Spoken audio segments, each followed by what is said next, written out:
तो आज हम लोग पढ़ने वाले हैं क्लास 12th फिजिक्स। तो फिजिक्स का ये वन शॉट वीडियो है और इस वीडियो में हम पढ़ेंगे 12th चैप्टर जो है परमाणु। और इस चैप्टर का जितने भी वन शॉट वीडियो है, जितने भी इंपॉर्टेंट टॉपिक रहेंगे जो आपके बोर्ड एग्जाम के लिए इंपॉर्टेंट है, उन्हीं पर हम डिस्कस करने वाले हैं। तो चलिए जी स्टार्ट करते हैं और समझने का प्रयास करते हैं। देखिए इस चैप्टर से जो भी क्वेश्चन पूछे जाते हैं वो मोस्टली मैं कह सकता हूं कि 95% में कह सकता हूं कि ओनली आपसे 5 अंक वाले ही प्रश्न पूछे जाते हैं, 5 मार्क्स वाले। तो एक भी हम प्रश्न को छोड़ेंगे नहीं। 5 मार्क्स वाले मतलब 5 नंबर वाले जितने भी ये टॉपिक है ना, उसको हम आज के इस वीडियो में ही कवर कराएंगे, ठीक है ना। और देख सकते हैं आप कितनी बार ये सब पूछे गए हैं, जैसे 2016 में, 17 में, 19 में, 22 में ये क्वेश्चन पूछा गया है। तो इस टाइप से हम कराने वाले हैं। तो चलिए जी एक एक करके अब हम समझते हैं। चलिए आगे बढ़ते हैं। अब एक एक करके हम समझते हुए आगे बढ़ेंगे। नेक्स्ट सबसे पहला यहाँ पे हमारा क्वेश्चन आता है कि रदरफोर्ड का अल्फा कण प्रकीर्णन प्रयोग क्या है, इसका निष्कर्षण लिखिए, ठीक है ना।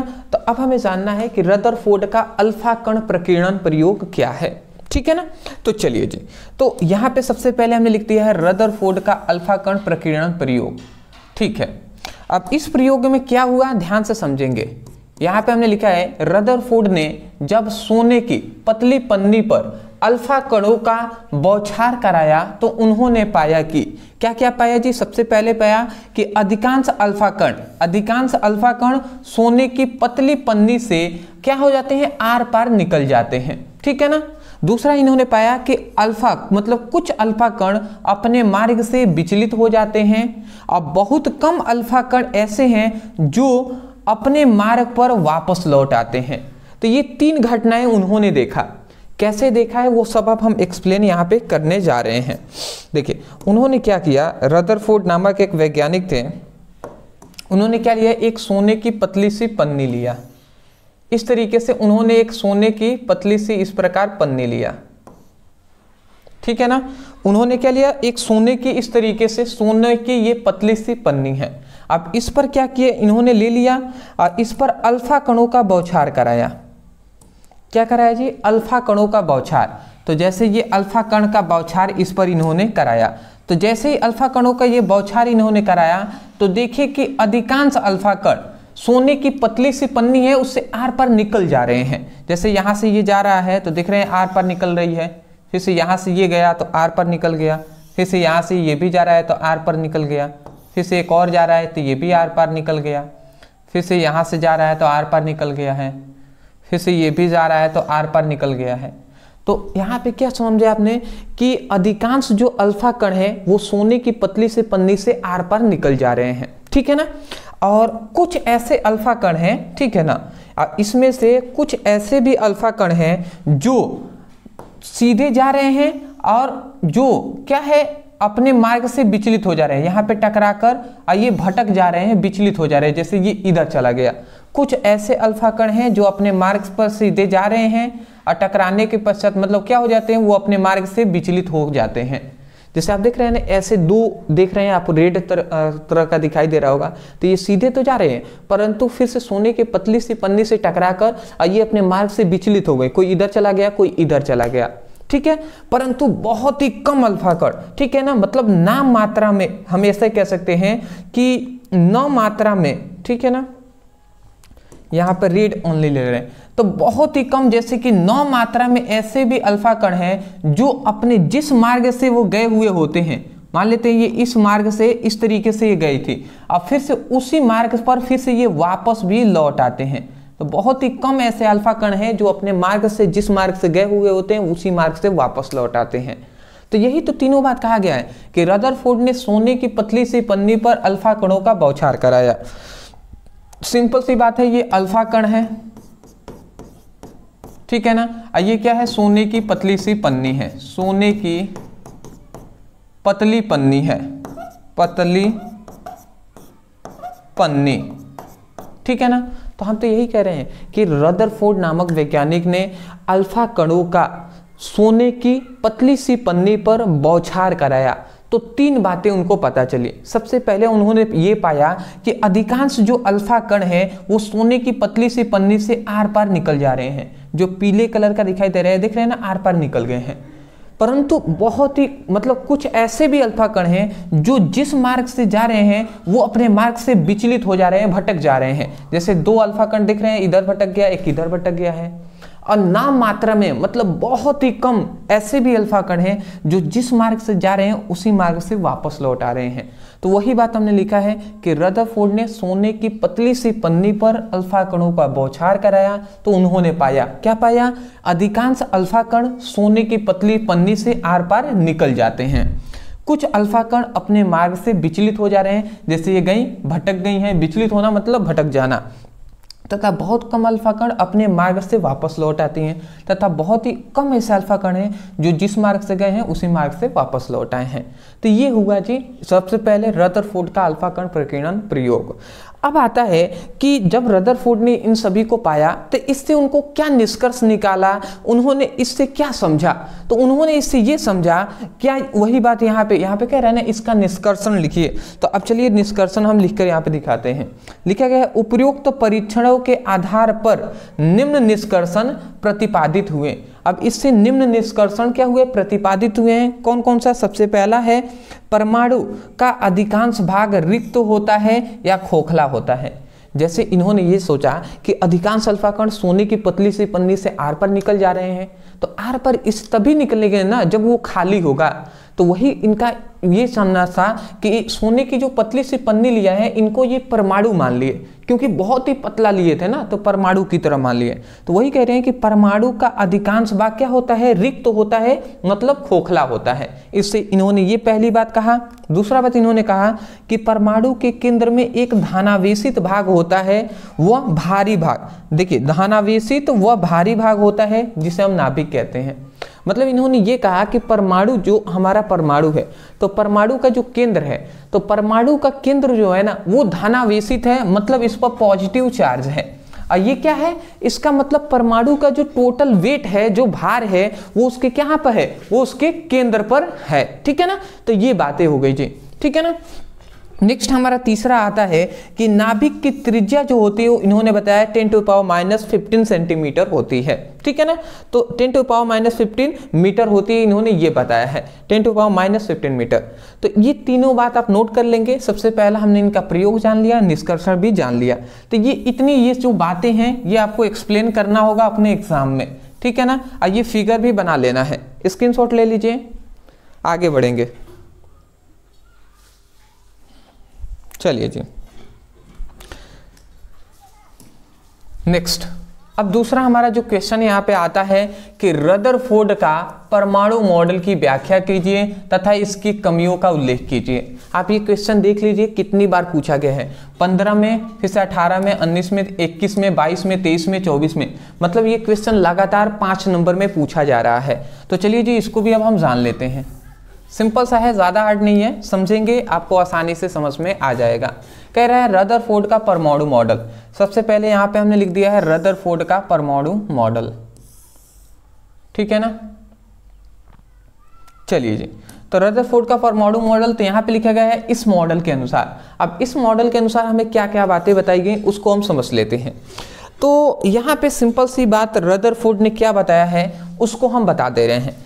इन्होंने यहाँ पे लिखा गया है रदरफोर्ड का परमाणु मॉडल, मतलब परमाणु का इन्होंने एक मॉडल दिया, परमाणु कैसा होता है उसके बारे में बताया। तो रदरफोर्ड वैज्ञानिक हैं, उन्होंने कहा कि परमाणु जो होता है वो एक गोलाकार होता है। ठीक है ना? और परमाणु गोलाकार होता है और परमाणु के केंद्र में एक धनावेशित भाग होता है जिसे हम नाभिक कहते हैं। ठीक है ना? तो इन्होंने यही बात बताया कि परमाणु जो होता है वो बहुत ही छोटा होता है। ठीक है? बहुत ही अति सूक्ष्म होता है, मतलब सूक्ष्म होता है। यहाँ पे हम लिख दिए सूक्ष्म, मतलब बहुत ही छोटा होता है। फिर से गोलाकार होता है, गोलाकार होता है। और दूसरी बात इन्होंने कहा कि परमाणु जो होता है वो विद्युत उदासीन होता है। ठीक है ना? और बहुत सारी बातें बताई, सब कुछ हम यहाँ पे डिस्कस किए हुए हैं। चलिए हम एक एक करके हम सुनाते हैं। इतनी बात समझ लीजिएगा, परमाणु जो होता है अति सूक्ष्म होता है, गोलाकार होता है और परमाणु के केंद्र में एक धनावेशित भाग होता है जिसे हम नाभिक कहते हैं। और नाभिक के चारों ओर क्या होती हैं? कक्षाएं होती हैं। ठीक है? नाभिक के चारों ओर वृत्ताकार कक्षाएं होती हैं और इसी वृत्ताकार कक्षाओं में क्या घूमती हैं? इसी वृत्ताकार कक्षाओं में इलेक्ट्रॉन जो होते हैं वो गति करते हैं, वो घूमते हैं जी इसी वृत्ताकार कक्षाओं में, ठीक है ना। तो चलिए जी अब हम एक एक करके जान लेते हैं। सबसे पहली बात यहाँ पे हमने लिखा है कि रदरफोर्ड के मॉडल के अनुसार परमाणु अति सूक्ष्म, गोलाकार तथा विद्युत उदासीन कण होता है। मतलब आप इतनी बात समझ ही गए होंगे कि परमाणु अति सूक्ष्म होता है, बहुत ही छोटा, गोलाकार होता है, गोले के आकार का, और विद्युत उदासीन होता है, ठीक है ना। अगला हमारे यहाँ पे ये आता है कि परमाणु का समस्त धनावेश, परमाणु का समस्त धनावेश, ठीक है ना, धनावेश और उसका भार उसके केंद्र पर होता है जिसे हम नाभिक कहते हैं।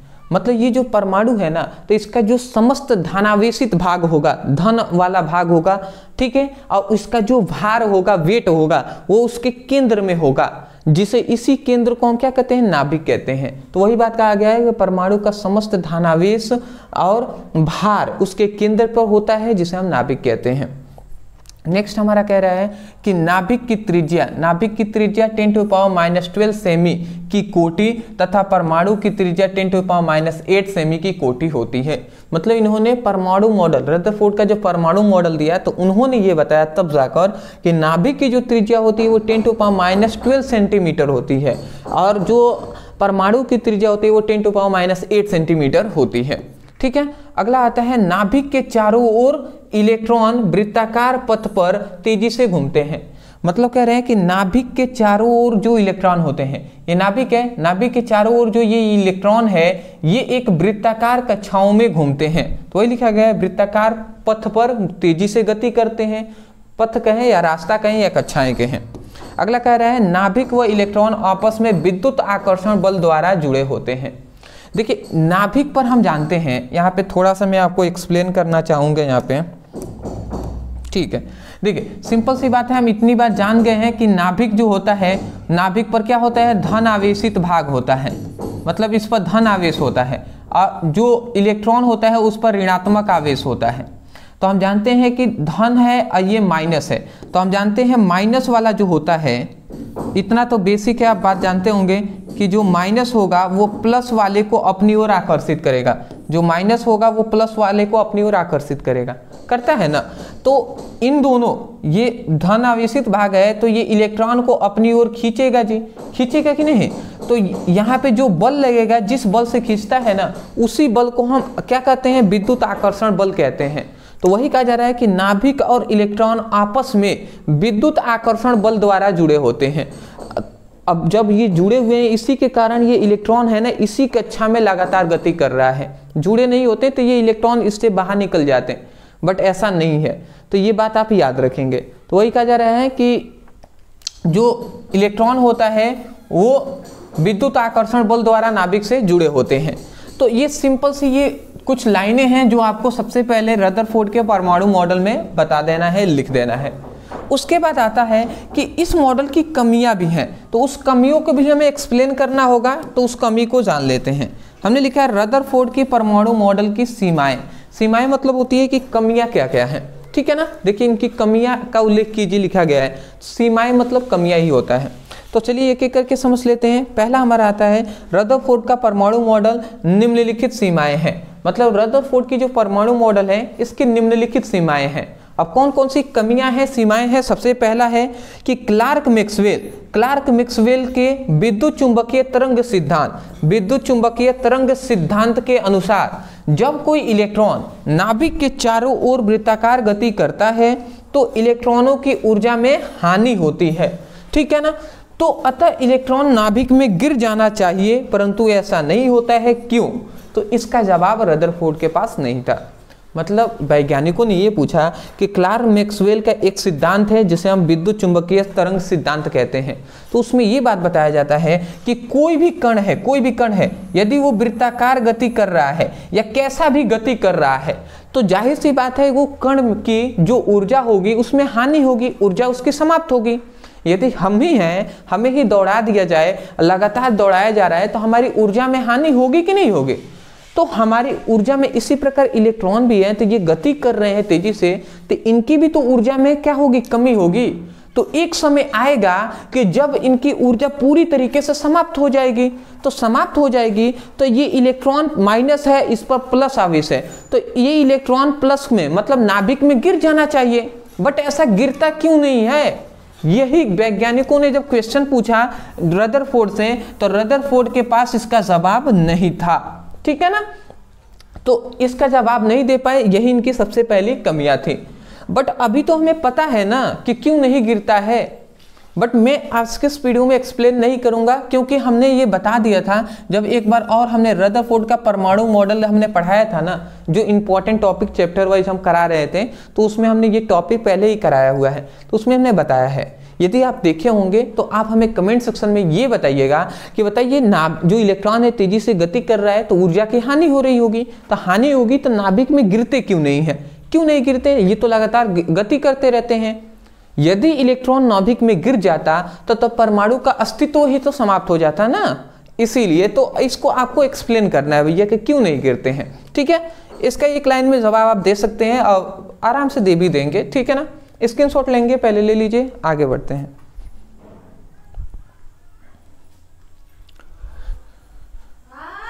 ठीक है, अब हमारा फिर से नेक्स्ट हमारा जो क्वेश्चन यहाँ पे आता है कि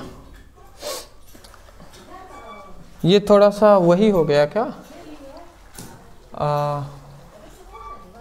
चलिए जी, कोई नहीं, ये तो डबल हो गया, कोई नहीं। तीसरा जो हमारे यहाँ पे क्वेश्चन आता है, हाइड्रोजन परमाणु का बोर मॉडल की स्पष्ट कीजिए। अब यहाँ पे सिंपल सी बात है, हाइड्रोजन परमाणु का बोर मॉडल। देखिए सिंपल सी कह दे कि बोर का परमाणु मॉडल क्या है? बोर का परमाणु मॉडल कहे या सिद्धांत कहे, या यहाँ पे बोर ना कर कर बोहर भी कह देना, तो इससे कंफ्यूज नहीं होना है। कोई बोहर कहते हैं, कोई बोर कहते हैं, उससे कंफ्यूजन आपको नहीं होनी चाहिए। ठीक है ना, चलिए जी, तो यहाँ पे बोहर भी कह देगा तो आपसे टेंशन नहीं लेना है। मैंने देखा क्वेश्चन बहुत बार घुमाया गया है, तो यहाँ पे हमने लिख दिया बोर का परमाणु मॉडल। अब बोर का परमाणु मॉडल क्या होता है समझते हैं जी। समझिएगा, नील बोहर ने रदरफोर्ड के परमाणु मॉडल, जब रदरफोर्ड ने अपना परमाणु मॉडल दिया था, अभी हमने पीछे देखा, तो उसमें इन्होंने संशोधन किया। संशोधन मतलब उनकी कमियों को दूर किया और उसके बाद एक मॉडल प्रस्तुत किया और उसी मॉडल की इन्होंने नाम दे दिया बोर का परमाणु मॉडल। समझ रहे हैं? मतलब जो बोर का परमाणु मॉडल है, ये रदरफोर्ड के ही जो परमाणु मॉडल है उसकी कमियों को केवल इन्होंने थोड़ी सा सुधार किया है, दूर किया है, और उसके बाद इसी को बारे में बता दिए हैं और उसी को नाम दे दिए हैं अपना कि बोर का परमाणु मॉडल है। ठीक है, चलिए कोई नहीं जी। अब हम समझ लेते हैं कि इस मॉडल के निम्नलिखित बिंदु होते हैं, इस मॉडल में हमें क्या क्या बातें बताएगी उसको हम समझते हैं जी। तो यहाँ पे हमारा सबसे पहला यहाँ पे आता है कि जो इलेक्ट्रॉन होता है नाभिक के चारों ओर निश्चित ऊर्जा वाले वृत्ताकार कक्षाओं में घूमते हैं। इन कक्षाओं को निश्चित कक्षा या अनुमत कक्षा कहते हैं। मतलब जो यहाँ पे ये कहा गया कि यहाँ पे समझिएगा बात, यहाँ पे क्या कहा जा रहा है।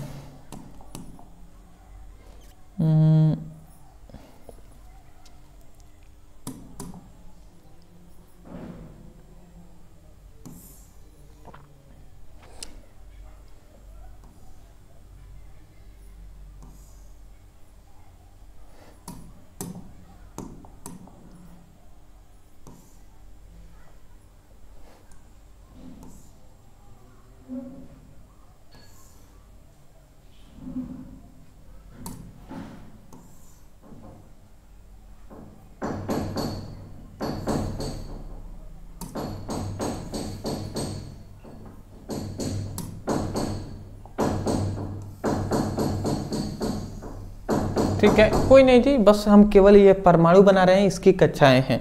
ठीक है ना, चलिए कोई नहीं, मैं थोड़ा सा मोटा ही यहाँ पे बना दिया हूँ। आइए, इसका धनावेशित भाग है जिसे हम नाभिक कहते हैं। तो यहाँ पे ये बात बताया जाता है कि देखिए नाभिक के चारों ओर ये जो वृत्ताकार कक्षाएं होती हैं ना, ये वृत्ताकार कक्षाएं आपको दिखाई दे रही हैं, तो इसमें इलेक्ट्रॉन होते हैं। इस जो ये कक्षाएं आपको दिखाई दे रही हैं, इसमें जो इलेक्ट्रॉन होते हैं, ठीक है ना, ये बात आप याद रखेंगे, भूलना नहीं है। तो ये जो आपको इलेक्ट्रॉन दिखाई दे रही हैं, अब इस पर हम थोड़ा सा डिस्कस कर लेते हैं। तो यहाँ पे ये कहा जा रहा है कि इलेक्ट्रॉन नाभिक के चारों ओर निश्चित ऊर्जा वाले वृत्ताकार कक्षाओं में घूमते हैं और इन कक्षाओं को निश्चित कक्षा या अनुमत कक्षा कहते हैं। मतलब इलेक्ट्रॉन जो होते हैं नाभिक के चारों ओर निश्चित ऊर्जा वाले वृत्ताकार कक्षाओं में होते हैं। मतलब ये जो कक्षाएं दिखाई दे रही हैं जिसमें इलेक्ट्रॉन है, ये एक निश्चित ऊर्जा वाली कक्षाएं हैं। मतलब मान लेते हैं ये नाभिक है, ठीक है ना, ये पहली कक्षा है, ये दूसरी कक्षा है, ये तीसरी कक्षा है। तो प्रत्येक जो कक्षा है ना इसकी अलग अलग ऊर्जा है, ठीक है ना। मान लेते हैं पहली ये कक्षा है, पूर्णतः इस तरीके से अगर बना दूं तो ये पहली कक्षा है, इसकी ऊर्जा कुछ अलग है। फिर से इससे कुछ ऊर्जा, ये वाली जो कक्षा है इसकी ऊर्जा इस वाले कक्षा से अलग होगी और उसी ऊर्जा के आधार पर ही इलेक्ट्रॉन भरे जाते हैं। तो वही बात कहा जा रहा है कि इलेक्ट्रॉन नाभिक के चारों ओर निश्चित ऊर्जा वाले वृत्ताकार कक्षाओं में घूमते हैं और इन कक्षाओं को हम क्या कहते हैं, निश्चित कक्षा कहते हैं या अनुमत कक्षा कहते हैं। आशा करता हूँ आपको समझ में आ गया होगा। थोड़ी सी प्रॉब्लम आपको सुनाई दे रही होगी, कोई दिक्कत नहीं है जी, आप थोड़ा सा यहाँ पे फोकस करेंगे ना तो ज़्यादा बेटर होगा, ठीक है ना। अदर साइड में थोड़ा सी काम चल रहे हैं उसकी वजह से थोड़ी सी प्रॉब्लम है, बट मैनेज कीजिएगा, ठीक है ना, क्योंकि मैं भी मैनेज करके ही आपको स्टडी कराने का प्रयास कर रहा हूँ। अगला हमारा फिर से यहाँ पे आता है, देखिए अगला फिर से हमारा ये आता है कि इन कक्षाओं को KLMN से प्रदर्शित करते हैं। मतलब ये पहली कक्षा ये है तो इसको K से हम प्रदर्शित करते हैं, दूसरी एक कक्षा है तो K के बाद क्या आता है L से, M से, फिर से मान लेते हैं चौथी कक्षा है तो N से, पांचवी कक्षा है, ठीक है ना। तो इस तरीके से KLMNOPQRS इस तरीके से प्रदर्शित हम करते हैं, ठीक है ना। तो वही बात यहाँ पे लिखा गया है, इन कक्षाओं को KLMNO से प्रदर्शित करते हैं। अगला यहाँ पे फिर से लिखा गया है, एक कक्षाओं में उपस्थित सभी इलेक्ट्रॉनों का ऊर्जा समान होता है। मतलब जो एक कक्षा है तो एक कक्षा में जो उपस्थित सभी इलेक्ट्रॉनों की ऊर्जा समान होगी। मतलब कहने का मतलब यहाँ पे ये है कि मान लेते हैं ये पहली कक्षा है, ठीक है ना, ये नाभिक है, ये दूसरी कक्षा है, ये तीसरी कक्षा है। तो पहली कक्षा में कोई भी हम जानते हैं कि 2 इलेक्ट्रॉन रहते हैं, पहली कक्षा में 2 इलेक्ट्रॉन रहते हैं, दूसरी कक्षा में 8 इलेक्ट्रॉन रहते हैं।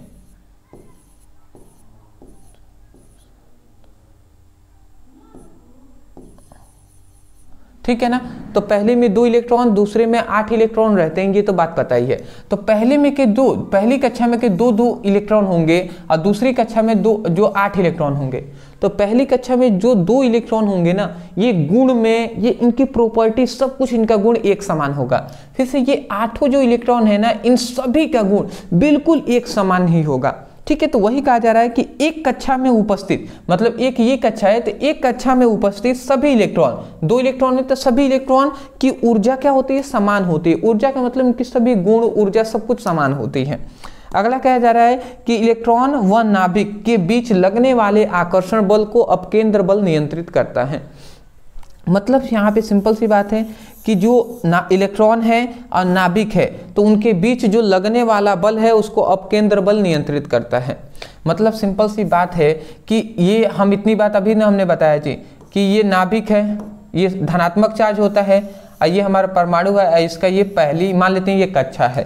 तो इसमें हम कह रहे हैं कि इसमें इलेक्ट्रॉन है मान लेते हैं, तो ये प्लस है ये माइनस है, तो ये नाभिक अपनी ओर आकर्षित करेगा विद्युत आकर्षण बल द्वारा, ठीक है ना। तो ये इलेक्ट्रॉन इधर चले जाना चाहिए, बट ऐसा क्यों नहीं होता है, क्योंकि उस बल को नियंत्रित करता है ये जब इलेक्ट्रॉन तेजी से गति करता है ना, तो इसके विपरीत ओर भी एक बल लगता है, और वो बल का क्या नाम है, उसी बल को हम अपकेंद्र क्या कहते हैं, यहाँ पर क्या लिखा गया, अपकेंद्र बल कहते हैं।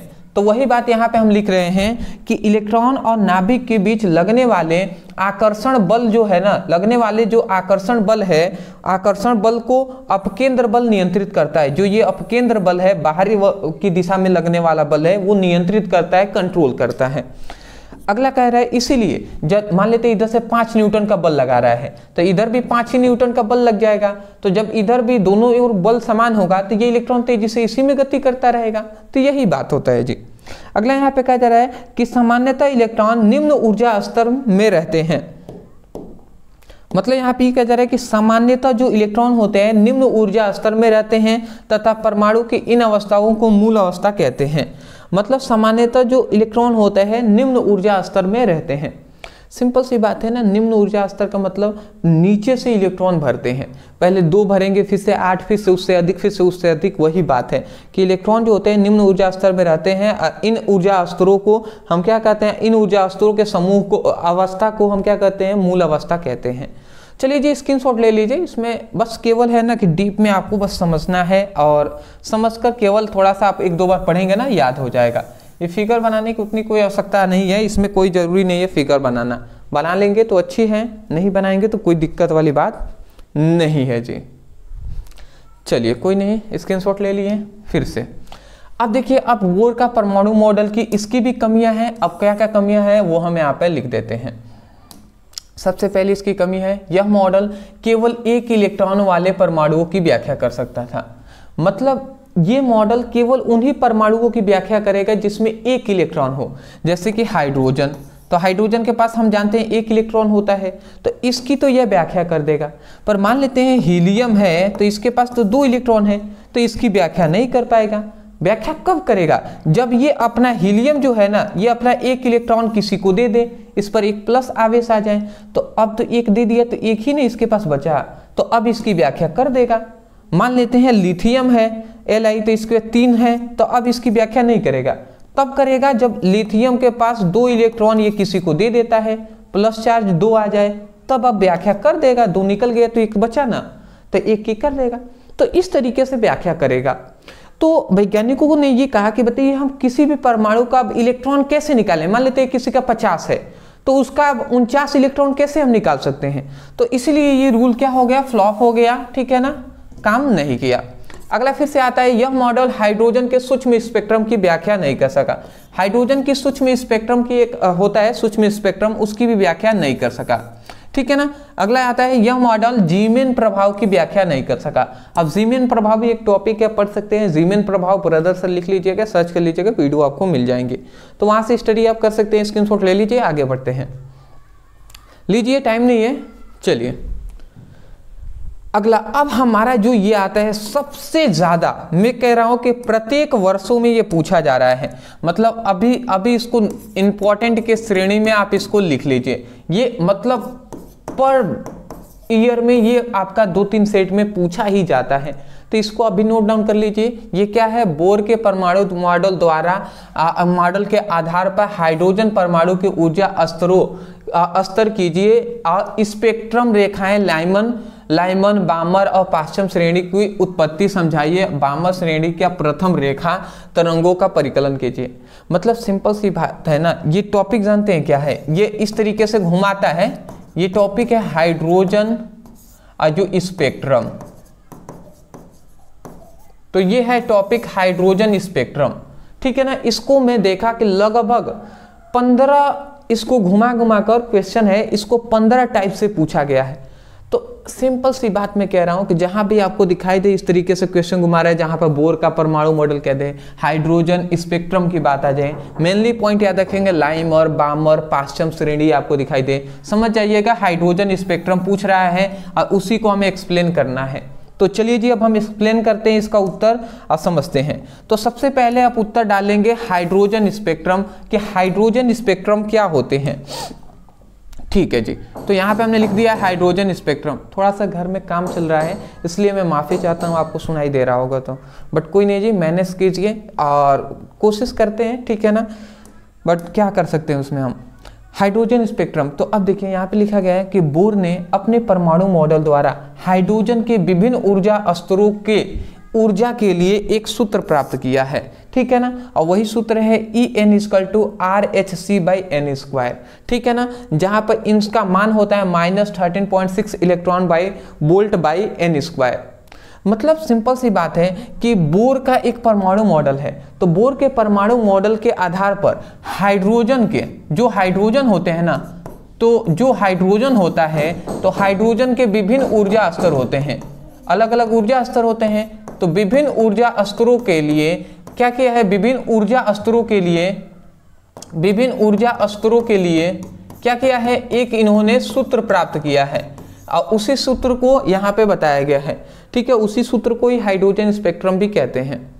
तो आप समझ गए कि बोर के परमाणु मॉडल द्वारा हाइड्रोजन के विभिन्न ऊर्जा स्तरों के लिए एक सूत्र प्राप्त किया गया है, ठीक है ना। और उसी सूत्र को हाइड्रोजन स्पेक्ट्रम कहते हैं, जो यहाँ पे आपको दिखाई दे रहा है। तो वही लिखे हैं, बोर ने अपने परमाणु मॉडल द्वारा हाइड्रोजन के विभिन्न ऊर्जा स्तरों के ऊर्जा के लिए सूत्र प्राप्त किया है, जो है En=RhC/n², ठीक है। अब हम इसको बता देते हैं कि ये सभी क्या क्या हैं। अगर मैं यहाँ पे बताने चलूँ तो R यहाँ पे क्या है, R है रेडबर्ग नियतांक, यहाँ पे H क्या है, प्लांक नियतांक, C क्या है, प्रकाश की चाल,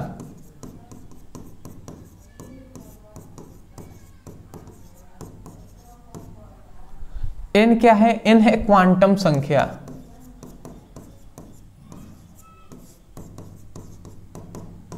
जो है N। तो ये आपको समझ में आ गया होगा। R रेडबर्ग नियतांक, H प्लांक जो प्लांक नियतांक है, C प्रकाश की चाल है, N है क्वांटम संख्या। इन सभी का मान होता है -13.6 इलेक्ट्रॉन वोल्ट बाई n², ठीक है। इतनी बात समझ गए। उसके बाद ये एक पॉइंट्स है जिसको आपको लिखना होगा। देखिए, हाइड्रोजन स्पेक्ट्रम के बारे में बताया जा रहा है कि जब हाइड्रोजन परमाणु को बोर से जब हाइड्रोजन परमाणु को बोहर से कोई ऊर्जा मिलती है, बोहर नहीं, यहाँ पे बाहर होना चाहिए, वही तो मैं कह रहा हूं, बोहर कैसे आ गया, बाहर, ठीक है ना। तो यहाँ पे ये बात बताया जाता है, जो हाइड्रोजन है, तो यहाँ पे बताया जाता है कि जो हाइड्रोजन परमाणु है तो उसको बाहर से कोई ऊर्जा मिलती है, तो क्या होता है, उसे उसके इलेक्ट्रॉन उत्तेजित अवस्था में आ जाते हैं, परंतु 10⁻⁸ सेकेंड बाद वो फिर से अपनी कक्षा में लौट आते हैं। इस घटना को हाइड्रोजन इस घटना से एक श्रेणी प्राप्त होती है, जिसे हम क्या कहते हैं, स्पेक्ट्रम कहते हैं। सिंपल सी बात, यहाँ पे ये बात बताया गया कि हाइड्रोजन जो परमाणु है, ठीक है ना, तो हाइड्रोजन परमाणु के भी इलेक्ट्रॉन होते हैं, ठीक है ना। तो जो हाइड्रोजन परमाणु है तो इसका एक ही इलेक्ट्रॉन है, तो हाइड्रोजन परमाणु को हम बाहर से, यहाँ पर हम कह रहे हैं कि बाहर से हम इसको ऊर्जा देते हैं। तो जब हम ऊर्जा इस इलेक्ट्रॉन को देंगे तो इसमें एक इलेक्ट्रॉन है, तो ये उत्तेजित अवस्था में आ जाएंगे, ठीक है ना, हलचल करने लगेंगे वहां पे। तो ये क्या होते हैं, उत्तेजित अवस्था में आ जाते हैं। और उत्तेजित अवस्था में आने का मतलब है कि इलेक्ट्रॉन इस परमाणु जो हाइड्रोजन की कक्षा है इसको छोड़कर दूसरे कक्षा में कहीं दूसरे परमाणु में चला जाता है, परंतु 10⁻⁸ सेकेंड के पश्चात 10⁻⁸ सेकेंड के पश्चात पुनः इस कक्षा से छोड़कर अब पुनः अपनी प्रारंभिक जो कक्षा है वहां पे लौट आता है। और जैसे ही लौट आएगा ना, तो उससे हमें एक ये श्रेणी प्राप्त हुआ, और इसी श्रेणी को, ये जो श्रेणी प्राप्त हुआ है, इसी श्रेणी को हम स्पेक्ट्रम श्रेणी कहते हैं। बात आप समझते हैं। तो वही बात यहाँ पे लिखा गया है कि जब हाइड्रोजन परमाणु को बाहर से कोई ऊर्जा मिलती है, जब हाइड्रोजन परमाणु को बाहर से कोई ऊर्जा मिलती है तो उसके इलेक्ट्रॉन उत्तेजित अवस्था में आ जाते हैं। तो उसके इलेक्ट्रॉन है उत्तेजित अवस्था में आ जाएंगे, ये अपना कक्षा छोड़कर दूसरी कक्षा में चले जाएंगे, परंतु 10⁻⁸ सेकेंड बाद फिर से वो अपनी कक्षा में लौट आएंगे, परंतु 10⁻⁸ सेकेंड पश्चात ये पुनः अपनी कक्षा में लौट आते हैं।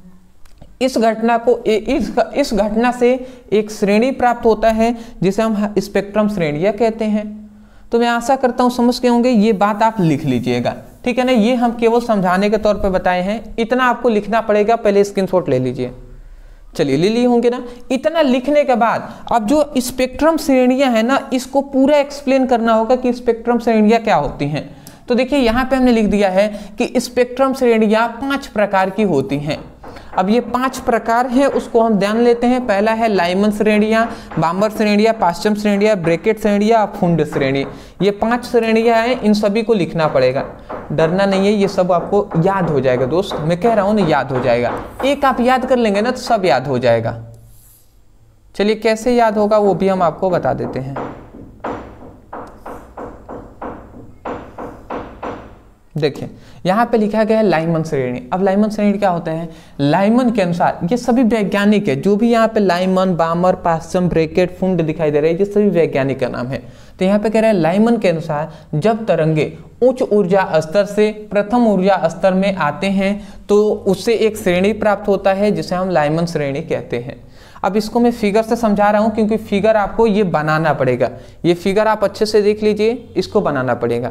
देखिए यहाँ पे आपको ऊर्जा स्तर पहले दिखाई दे रहा होगा। देखिए यहाँ पर ये एक ऊर्जा स्तर है, दिख रहे हैं n इक्वल टू क्वांटम संख्या का मान 1 लिया गया है, फिर से ये दूसरा है, तीसरा है, चौथा, पांचवा, छठा, इसी तरीके से अनंत है, ठीक है ना।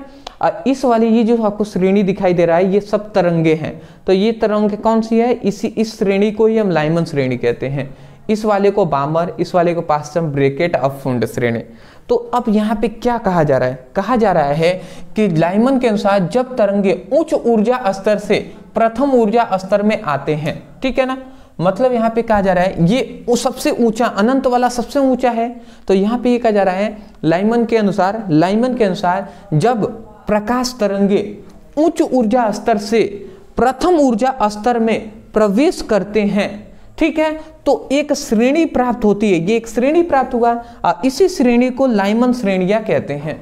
समझ रहे हैं? तो वही बात यहाँ पे लिखा गया है कि लाइमन के अनुसार जब तरंगे उच्च ऊर्जा स्तर से प्रथम ऊर्जा स्तर का मतलब कि n इक्वल टू 1, तो प्रथम ऊर्जा स्तर में आते हैं तो जो श्रेणियां प्राप्त होती हैं उसे लाइमन श्रेणी कहते हैं। आशा करता हूं आप समझ गए होंगे। उसके बाद यहाँ पे अब लिखा गया है 1/λ इक्वल टू r 1/1 का whole square minus 1/n square. अब यहाँ पे जो लेमडा है ना, ये क्या है? तरंग दैर्घ्य है, ठीक है ना। यहाँ पे r रेडबर्ग नियतांक है, यहाँ पे जो n है ना, तो ये प्रथम ऊर्जा स्तर है जहां पर n का मान हमने यहाँ पे 1 लिख दिया है। मतलब जब उच्च ऊर्जा स्तर से प्रथम ऊर्जा स्तर में आएगा तो यहाँ पे 1 हम लिखेंगे, और यहाँ पे क्या लिख दिए हैं? 1/n square. जहां पर n का मान रखेंगे ना तो कभी भी 1 नहीं रखेंगे, मतलब 1 से अधिक ही रखेंगे, जैसे 2, 3, 4, 5, 6 रखेंगे, क्योंकि 1 में तो प्रवेश कर लिया है, ऊपर से 1 तक तो आ गया है, मतलब 2, 3, 4 यही ना बचे हुए हैं। तो वही बात यहाँ पे जो n का मान रखेंगे 2, 3, 4, 5 इस तरीके से अनंत रखेंगे, ठीक है ना। आगे बढ़े, चलिए जी। अब दूसरा हमारा आता है बामर श्रेणियां, ठीक है ना। तो यहाँ पे बामर श्रेणियां क्या होता है? बामर श्रेणियां, तो इसको हम क्या कहेंगे कि बामर के अनुसार जब तरंगे उच्च ऊर्जा स्तर से द्वितीय ऊर्जा स्तर में प्रवेश करते हैं तो उससे एक श्रेणी प्राप्त होता है, इस श्रेणी को बामर श्रेणियां कहते हैं। यही बात हमने यहाँ पे लिखा है कि बामर के अनुसार जब तरंगे उच्च ऊर्जा स्तर से द्वितीय ऊर्जा स्तर, द्वितीय मतलब n इक्वल टू 2, द्वितीय ऊर्जा स्तर में प्रवेश करते हैं तो एक श्रेणी प्राप्त होता है जिसे हम बामर श्रेणी कहते हैं। तो अब इसके लिए हम फॉर्मूला क्या लिखेंगे? यही फॉर्मूले को केवल हम थोड़ा सा अलग करेंगे। इसमें क्या है? 1/λ इक्वल टू r लिख देंगे, और यहाँ पे हम क्या रखेंगे? 1/, अब यहाँ पे ये प्रथम के लिए था, अब यहाँ पे द्वितीय के लिए है तो 2 का होल स्क्वायर कर देंगे, अब माइनस 1/, क्या कर देंगे? यहाँ पर n स्क्वायर कर देंगे, ठीक है ना। और जहाँ पर याद रखेंगे, जहाँ जो n का मान होगा, अब 2 तो हो गया है ना, तो अब n का जो मान होगा वो 3 से रखेंगे, 3, 4, 5 इस तरीके से अनंत तक रख सकते हैं। तो यहाँ से हमें ये फॉर्मूला मिलता है जिसको आप देख लीजिए, इसको नोट डाउन कर लीजिए, ये आप इसके नीचे जरूर आप लिख लेंगे, ठीक है जी। उसी प्रकार आता है पाश्चम श्रेणी। तो पाश्चम श्रेणी के लिए आप क्या कहेंगे कि पाश्चम के अनुसार जब तरंगे उच्च ऊर्जा स्तर से तृतीय ऊर्जा स्तर में प्रवेश करते हैं तो एक श्रेणी प्राप्त होता है जिसे हम पाश्चम श्रेणी कहते हैं, ठीक है ना। और सिंपल सा इसके लिए आप क्या लिख देंगे कि पाश्चम के अनुसार जब तरंगे उच्च ऊर्जा स्तर से तृतीय ऊर्जा स्तर में प्रवेश करते हैं, मतलब तृतीय मतलब 10 टू पावर n का मान 3, तृतीय ऊर्जा स्तर में प्रवेश करते हैं तो एक श्रेणी प्राप्त होता है जिसे पाश्चम श्रेणी कहते हैं, ठीक है ना। फिर से ब्रैकेट श्रेणी में कि जब उच्च ऊर्जा स्तर से चतुर्थ ऊर्जा स्तर मतलब n इक्वल टू 4 में प्रवेश करेगा तो उसे हम क्या कहेंगे? उस श्रेणी को ब्रैकेट श्रेणी कहेंगे। फुंड श्रेणी का मतलब उच्च ऊर्जा स्तर से यहाँ पे पांचम, यहाँ पे 5 होगा, कि 5वें ऊर्जा स्तर में प्रवेश करता है, मतलब n = 5 में प्रवेश करता है, तो एक श्रेणी प्राप्त होगा जिसे फुंड श्रेणी कहते हैं। मैं आशा करता हूं कि आपको समझ में आ गया होगा मैं क्या समझाना चाहता हूं, ठीक है ना। ये n = 3 है, तीसरे ऊर्जा स्तर, फिर चौथे, फिर से 5वें। तो इसी तरीके से अदर सब सेम टू सेम ही है। तो अब इस सभी के लिए फॉर्मूला हम क्या लिखेंगे, अब फॉर्मूला यहाँ पे ये याद रखेंगे, ये 5वां यहाँ पे लिख लेंगे, 5वें ऊर्जा स्तर में। तो देखिए यहाँ पे तृतीय में हम पढ़ रहे हैं ना, तो यहाँ पे 2 की जगह पर 3 लिख देंगे, तो 1/λ = r, यहाँ पे क्या लिख देंगे 1/3 का होल स्क्वायर माइनस 1/n²। इसको कोष्टक में बंद कर देंगे, ये हमारा हो गया जी, ये यहाँ से मिल गया। फिर से इसका चौथे ऊर्जा स्तर में प्रवेश कर रहा है, तो इसके लिए हम क्या लिख सकते हैं 1/λ = r 1/4 का होल स्क्वायर माइनस 1/n का होल स्क्वायर। तो ये हमें मिल गया।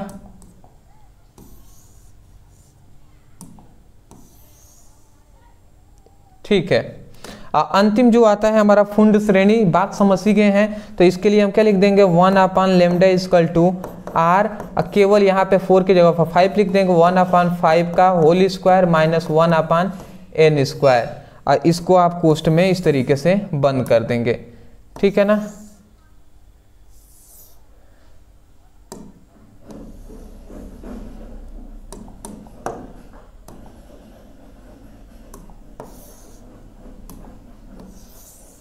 ठीक है जी, ये बंद हो गया। मैं आशा करता हूँ ये सभी फॉर्मूले समझ में आ गए होंगे। यहाँ पे याद रखेंगे n = अब 3 हो गया है, तो यहाँ पे n का जो मान रखेंगे वो 4, 5 इस तरीके से अनंत रखेंगे। यहाँ पे 4 हो गया है, तो इसका मतलब n = 5, 6, 7 इस तरीके से अनंत तक रखेंगे। यहाँ पे 5 हो गया है, तो n = 6, 7 इस तरीके से अंत तक रखेंगे। इन्वर्टर में डिस्चार्ज हो रहा है, इससे थोड़ा सा जल्दी हम बता रहे हैं, तो इसका स्क्रीनशॉट ले लीजिए, फिर से आगे बढ़ेंगे। ले लिए ना, चलिए इसका आप मेनली ये मोस्टली इंपॉर्टेंट है, इसका ले लीजिए। तो ये लॉन्ग टाइप क्वेश्चन है, मैं आशा करता हूँ ले लिए होंगे। इस तरीके से आपको ये सब कुछ फिगर बनाना है जी। तो चलिए दोस्तों, आज के लिए इतना है। मैं यही कहूँगा ये पूरी तरीके से चैप्टर आपका कंप्लीट होता है। मैं जितना करा रहा हूँ ना, ये परेशान, ये ज़्यादा सोचने की ज़रूरत नहीं है कि सर हमें इतना ही तैयार करना है। हाँ भैया, अगर ऐसा डाउट आप कह रहा है तो मैं कह रहा हूँ इतना ही आपको तैयार कर लें, बहुत है। 1 शॉट केवल जो हम पढ़ा रहे हैं ना, चैप्टर वाइज 1 शॉट सभी चैप्टरों का, फिजिक्स की, केमिस्ट्री का, मात्र आप उतना पढ़ लेते हैं और केवल उसके साथ साथ रिएक्शन और न्यूमेरिकल आप पढ़ लेते हैं, तो आप 100 में से मैं कह सकता हूँ 85 to 95% अच्छे से स्कोर कर पाएंगे, ठीक है ना। 15 वीडियो है, आपको फिजिक्स के मिलेंगे 14 और केमिस्ट्री के आपको 10 चैप्टर मिलेंगे, ठीक है। मोस्टली 1 महीने भी अगर एक दिन में 2-2 वीडियो देखते हैं तो 15 दिन में आप कंप्लीट कर सकते हैं। डिस्क्रिप्शन बॉक्स में लिंक है, आप जाकर वहां से स्टडी कर सकते हैं। इंस्टा का लिंक है, वहाँ पे फॉलो कर लीजिएगा, और व्हाट्सएप ग्रुप, टेलीग्राम ग्रुप है, वहाँ पे ज्वाइन हो जाएंगे। जो भी स्टडी मटेरियल होंगे वहाँ पे प्रोवाइड करेंगे ये। तो कल मिलते हैं एक नए टॉपिक के साथ, एक नए वीडियो में। Thank you so much for watching this video. Thank you.